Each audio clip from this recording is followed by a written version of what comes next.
Hey everybody, Viktor here. Let's go ahead and get started with the nation guide for Norway. So for those of you who haven't seen a map lately, obviously Norway is in Scandinavia. It starts off as a personal union under Denmark, and it's joined in that privilege by Sweden. Now, a lot of guys say ally Sweden if you can, and use that to fight Denmark, because then your job is amazingly easy. And they are absolutely right. If you have Sweden on your side, yeah, you're fine. The reason why is because, well, Sweden has two forts here. Having these two forts on your side means that Denmark really can't touch you. Their navy combined with yours will absolutely trounce Denmark's navy and anyone that chooses to ally with them. That unfortunately happens very rarely in the current version of this patch, or the current version of the game. As a result, this guide assumes you're not going to get Sweden, and is more likely to be useful in every situation. So, let's get started. First with estates and the privileges that you grew. If you haven't seen a guide before, I'll explain it, but this should seem really familiar to all of you who've seen these guides before. You have the loyalty generators, the monarch generators, prestige. Start off with indebted to the burghers. You're going to need the money. And then you have this monopoly. You are getting 8 ducats up front for this monopoly, which means you're only losing over a 10-year period 2 ducats. You want the mercantilism. I'll explain why in a bit. So basically, you are going to use the money from indebted to the burghers to increase your military size. If you look at your army capacity, you have 2 more force limits, so you're going to build 2 infantry in your interior provinces on the mainland. You are then going to build galleys in every other province you have on the mainland, if you believe that they are going to have a stronger navy than you. For instance, let's just say that Denmark starts off and they get, say, Lubeck as an ally. Lubeck is going to have a larger navy, which means you're going to need more. Build them in Iceland and your islands. That'll give you 5 more at the exact same time period, or about a year, so you won't be too far behind with them. And now your military is done for now. You're going to end up hiring a general, whether you do that now or later, completely up to you. If you hire a general now, you can start drilling, but realistically, this isn't going to give you much professionalism for now. So if you turn off your army or not, again, up to you. You're really just going to be waiting for a bit. And hire an admiral, because this guy is going to be massively important. If you happen to get an admiral with no pips or just maneuver, go ahead and re-roll if you really feel like it. It doesn't really matter what fire or shock they are, as long as you have decent ones. And what I mean by decent is at least 1 in there, because they are likely to either have no leader in their navy, or on the rare occasion they actually have one, it's usually going to be pretty garbage too. So if you get an admiral like I did, great, you should be fine. Because if you look at your national ideas, you should be fine. You have ship durability, which means your ships will be out there a lot longer. As far as the mercantilism, which I was explaining earlier, if you look under trade, it tells you what it does. It gives you provincial trade power and embargo efficiency. What do those mean? Basically, your provinces generate trade power. The higher mercantilism you have, the more they produce. Meaning you'll end up owning more of the North Sea by having more mercantilism. The other thing it does is increases embargo efficiency. Later on, you are likely to be ending up rivaled to and embargoing England. What embargo efficiency does, it lowers the trade power of the people you embargo in any trade node that you share with them, such as the North Sea and England. Meaning you're preventing England from having as much money, and you're increasing the amount of money you have. So getting mercantilism for 2 ducats over 10 years is a nice thing to do. That's why you grant them. Just needed to point that out because somebody did ask me, why do they want mercantilism? That's why. Now, moving on. At this point, it comes down to who is actually going to try and help you win your independence. You don't really need anybody. However, having allies is always a nice thing because they'll become your allies after it's over.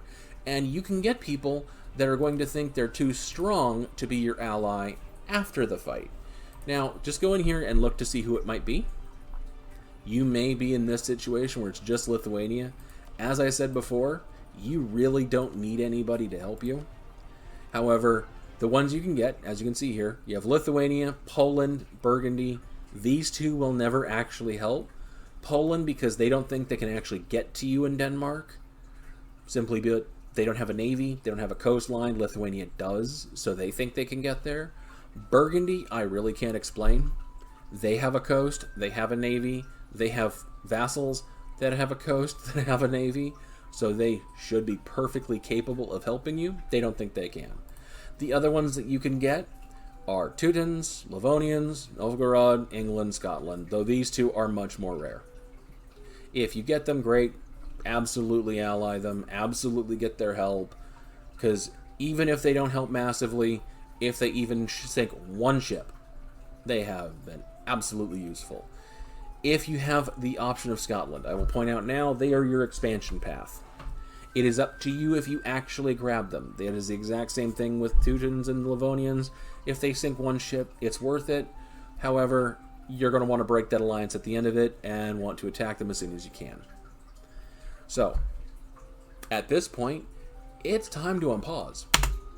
Now, while I'm waiting, because what I'm basically waiting is for these rebels to do their usual thing, and if you've seen any Norway guides, you know what I'm talking about. But basically, they'll leave the island. Potentially, Denmark will get more rebels by noble rebels, meaning they'll have to fight about 24,000 worth of rebels in different waves, meaning this 14,000 could win, or they could lose and scatter. Either way, I'm going to spend my time watching Sweden. They start off at about 42 to 46 Liberty Desire.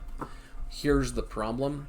While they can start there, they usually drop like a rock like this. Denmark ends up using the subject decision, or whatever you want to call that, to support the loyalists in Sweden, meaning they lose 20 Liberty Desire, just usually within the first month. As a result, Sweden really is not going to be likely for you to get them unless Denmark here gets an event that makes Sweden mad at them. That is usually the only way to do it.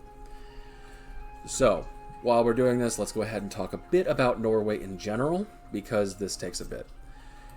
The missions are garbage. Don't expect claims, don't expect cores, don't expect anything. You can't really form anyone that's actually useful or nice. Icelandic really doesn't do anything for you, and you end up losing out because you get bad ideas, or you don't even get a mission tree if you decide to go with just that. The Scandinavian tree and ideas are just as bad. They're not worth it. But the ideas for Norway are pretty good. Now, I'm not going to go through all the ideas because you can look them up yourself. But basically, you get the Navy ideas of ship durability and morale tied to a couple of others, meaning you're able to fight England and have a Navy strength the size of England, just as Norway. But then you also get to completely skip the exploration idea, because this will let you get to Greenland and then to Canada and beyond. And this is an extra colonist, meaning you are meant to colonize, trade, get a lot of money from it, build a big navy, and be able to beat the British Isles and restore the Danelaw, amusingly enough, pretty easily. That is Norway's general purpose, to be the navy guy. Embrace this destiny among yourself. So, as you can tell, rebels are gone. This is where the guide actually starts. Until this point, kind of started, but not really. So, if you look down at Lund, the fort is mothballed. If you look at Ellsborg, it can also be mothballed. Kalmar can also be mothballed. For those of you who have seen my guides before, this might seem familiar. Basically, Ellsborg is now mothballed. This happens about 50% of the time. If it ends up mothballed, great. You're going to have an amazingly easy time. If it is not mothballed, I will tell you how to do this regardless. Basically, if it is not mothballed, you are going to do a naval invasion, yeah, I'm not kidding, of Lund with the Free Company, land, and they should only have about one tick, giving them about 200 soldiers there. You are going to immediately assault the fort.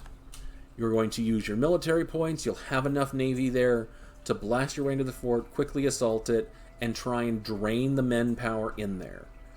If they don't have any troops to attack you with, you'll be able to blitz them down, hopefully take out everybody in the fort, take the fort. Even if not, if you get it under 100 and you bring the rest of your army there, you will instantly take it within 1 month. That is the whole point of it. Just to get Lund down as fast as possible. And you ignore Ellsborg entirely. You just move past it, you don't even worry about it. It's not worth it. If, however, Ellsborg is in the current situation it's in, you're still going to hire the Free Company, you're still going to have the 10,000 troops, you're still going to have your navy. But again, it's going to be amazingly easy. Now that my navy is all consolidated, I'm going to consolidate them and move my army down with the Free Company. The navy can go down to Lund. It's not needed anywhere else. Well, no, to Kattegat, sorry. It's not needed up here at all. Once the army is in Bahuslen, I'm sorry, I'm probably mispronouncing that, but it's as good as I'm going to get. You get them here, and you are going to time them to reach Elfsborg on the 2nd of the following month. So, you're going to pause it and look and get them on the 2nd. You are then going to wait, and on the 1st, you are going to declare. Obviously, this is going to be a bit easier in single player, but this will work just the same in multiplayer so long as Denmark is not a player. But in multiplayer, you should have more people than nobody in my current situation helping you.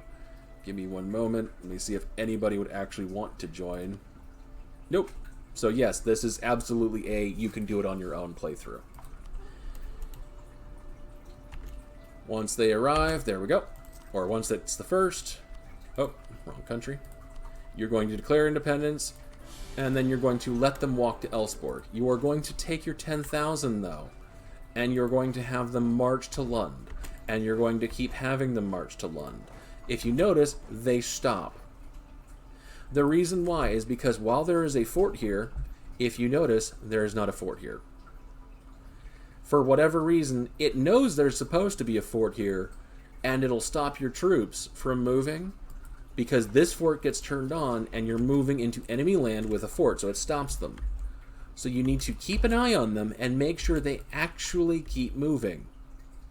The reason why is you should be able to make it there before the end of that 1st month, giving you the ability to instantly siege them, just like in the other guide. For those of you who don't know what I'm talking about, this is the exact same thing you do in Byzantium. Once the Free Company is done in Ellsborg, you end up moving all of your troops to Zeeland, and now all of a sudden you are sieging down their capital while they're just starting to reach your border. If they're lucky. You should have naval dominance. They should be afraid of your navy if at all possible. You siege down, you blast their walls open, and you just wait. At this point, I am simply waiting for their capital to fall. Once that happens, war's over. I can choose to instantly peace them out when that happens and not fight their navy, which it's up to you if you want to do that. Again, you should be able to win this fight. So I'm going to go ahead and pause the recording, and I'll bring you guys back once I am done with this fight. See you guys then.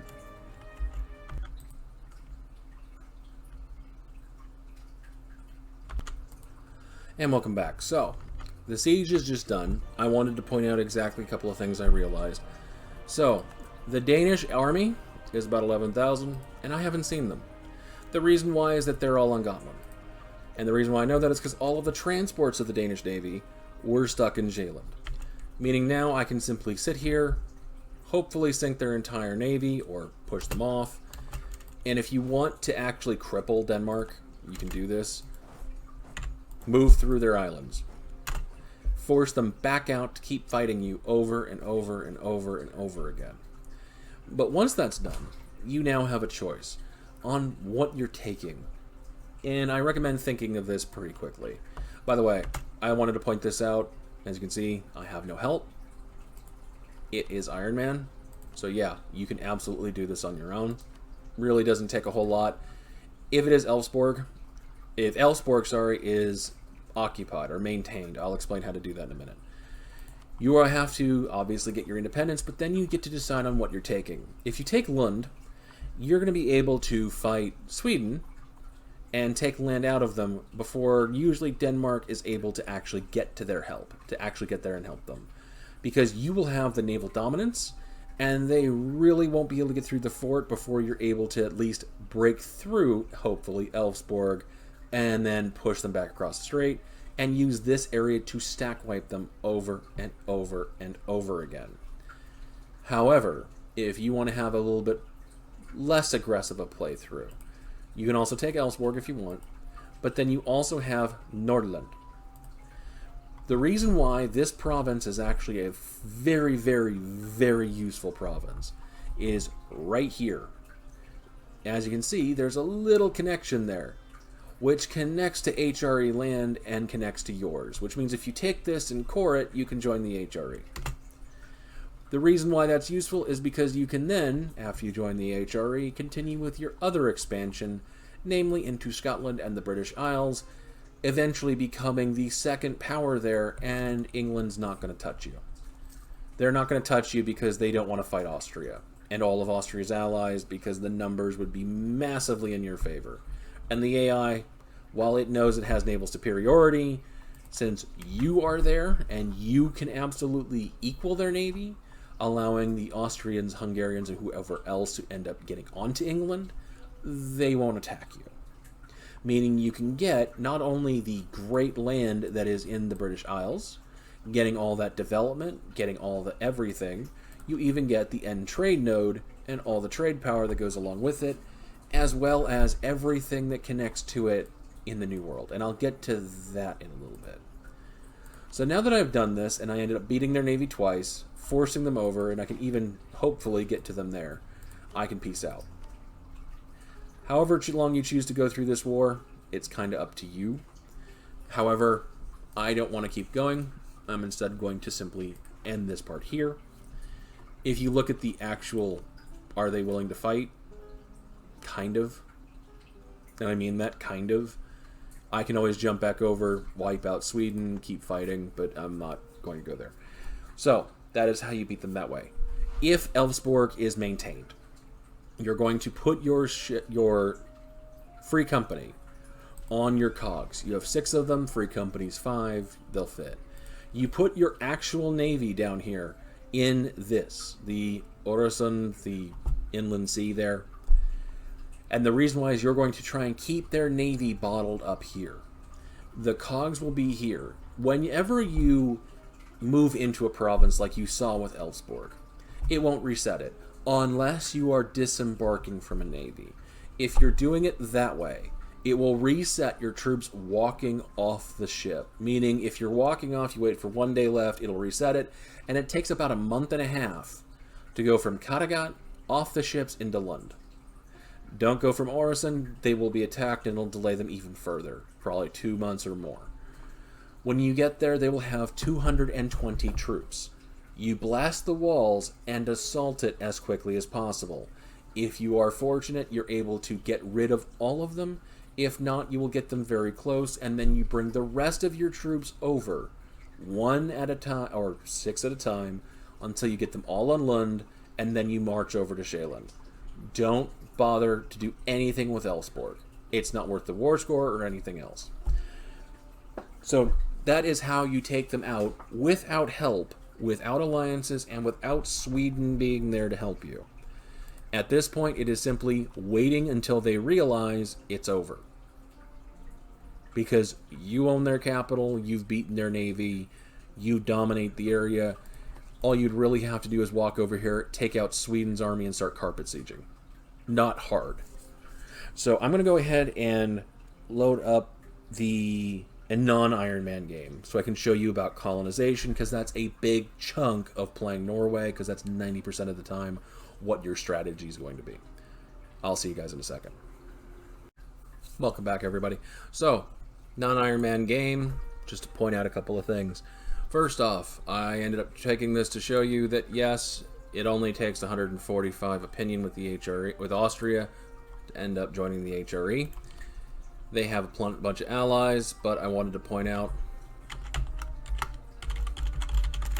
that if you spend your time improving relations with them, they should be willing to ally you. Even if they get another ally or two, they should still be willing to ally you. If they're not, you should be able to at least roll marry them. If not, just keep working on it. Send them gifts, send them whatever, but you'll be able to hopefully get into the HRE, and at that point, again, as I said before, nobody's going to touch you. The reason why is you're going to start punching into England, you're going to punch through Scandinavia, but nobody's going to want to take on Austria and Hungary, and in this case, Burgundy, Savoy. It's just too much. Even if the Ottomans ends up fighting them, it's just too much. They're not going to want to do it unless for some reason Austria gets mad at you or rivals you, and in that case, you don't need them anymore. So, what else to talk about? Well, we have Colonial Nations. One of the big questions I tend to get is, where should I colonize? And the easiest way to put that is, where do the trade go? If you look at what ends up in your trade node of the North Sea, it all comes from the Gulf of St. Lawrence. Everything that goes to the North Sea comes out of the Gulf of St. Lawrence. But there are a few things that feed into it. First is Chesapeake Bay, Hudson Bay, and Ohio. And what feeds into those three are Mississippi, Caribbean, Mexico, Rio Grande, California, Panama, the Amazonas, Lima, and Cuiabá. Anything Brazil, Rio de Plata, Patagonia, they're not going to come to you at all. But they will go to the English Channel. In other words, if you end up taking out the British Isles entirely, quite literally, all of this, everything over here, can flow into your nodes. If you end up leaving English Channel alone, just taking the northern part of Britain and Ireland, or not even going into them, you can still take all of this. All of this can be yours for the low, low price of conquering the New World. The reason this is important is because if you look at how they all flow together, quite enough. However, really what you're going for are the centers of trade. There's a lot of them on the coast, and again, you can colonize exceptionally fast. Because you have the colonists, you don't need exploration ideas, which means you can focus on expansion first, run down here and start grabbing all these estuaries, which means even if England comes and colonizes the rest, you still have the majority of the trade power with these few provinces, building marketplaces on them, pulling all of England's production in their colony north to the Gulf of St. Lawrence and then over to the North Sea, instead of pulling it from the Chesapeake Bay through them, the Gulf of St. Lawrence to English Channel or any other way. As a result, you can be absolutely annoying, especially in a multiplayer game, for anybody that's trying to actually pull trade. Do it. Don't be afraid to do it. Again, you have a strong navy. Don't be afraid of England. That being said, there are 3 provinces you need to avoid for a very specific reason.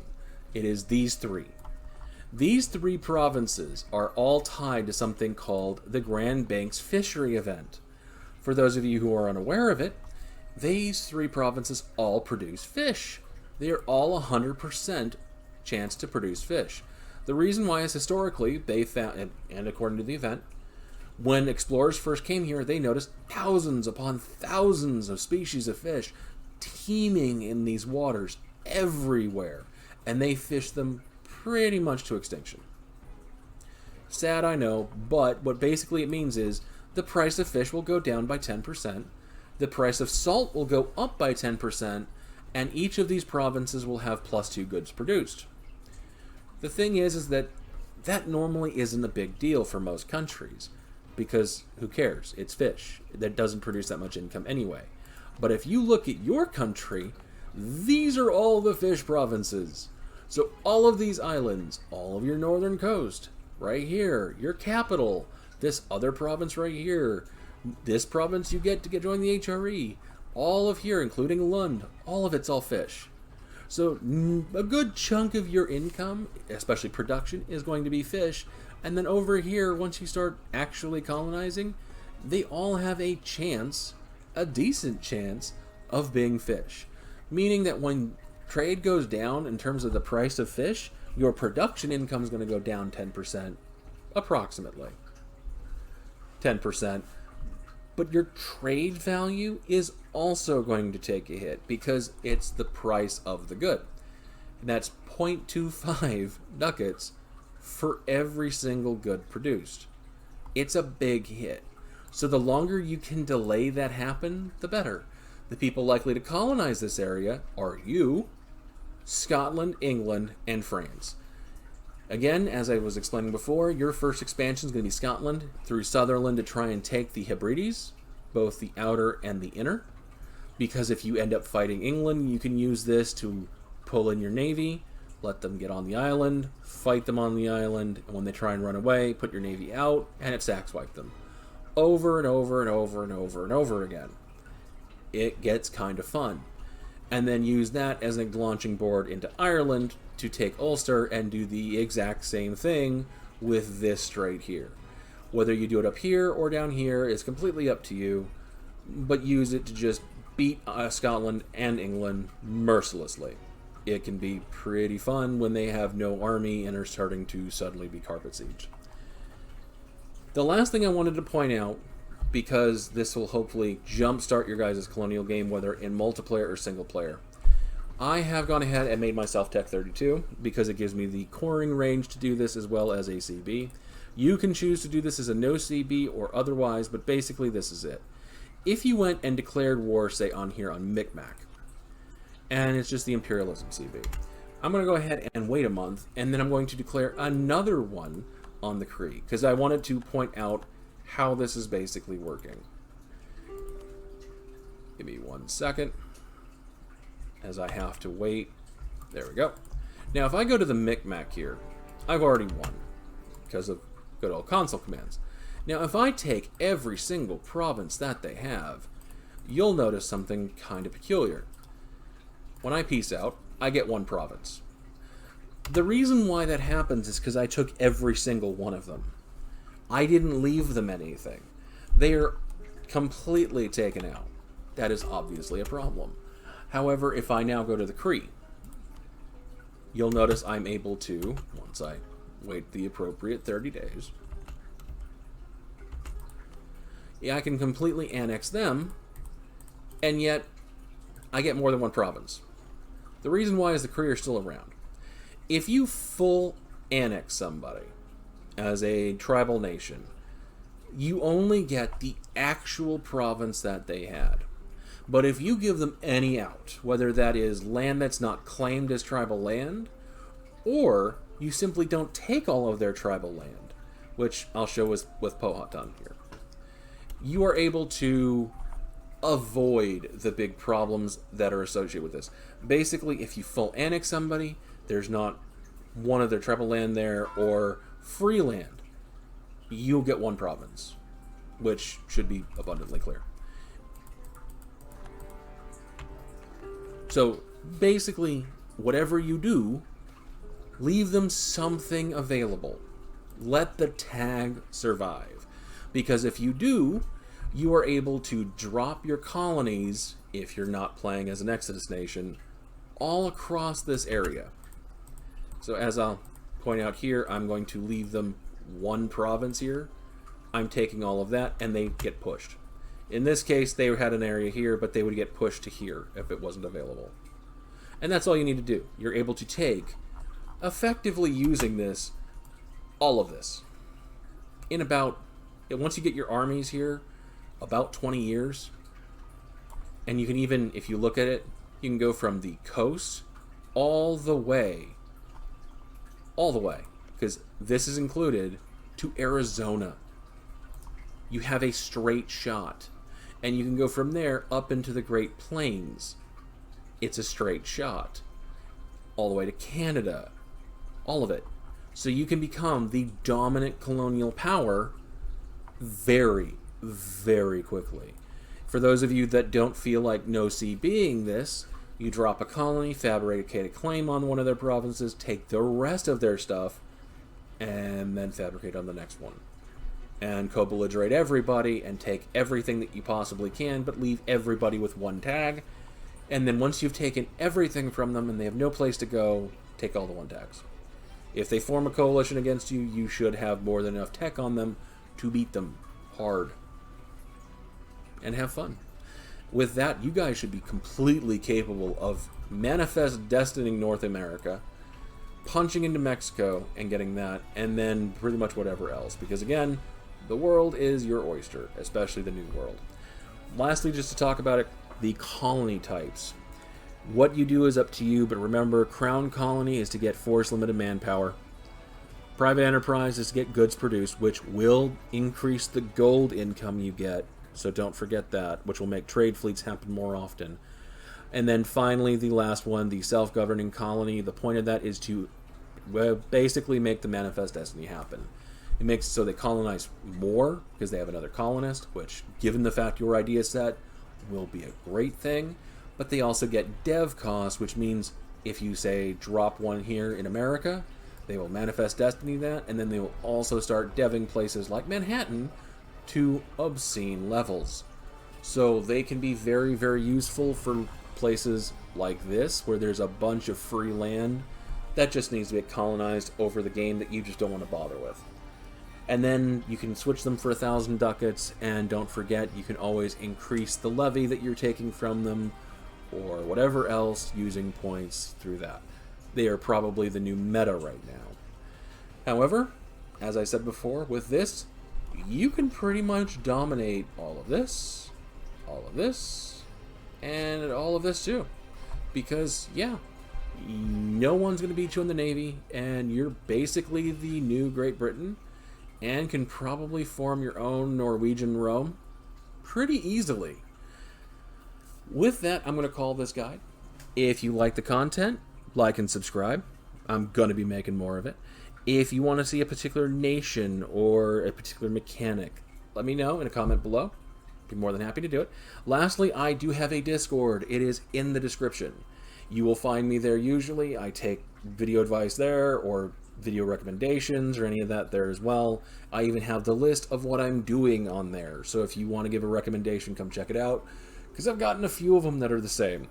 So with that, thank y'all for watching.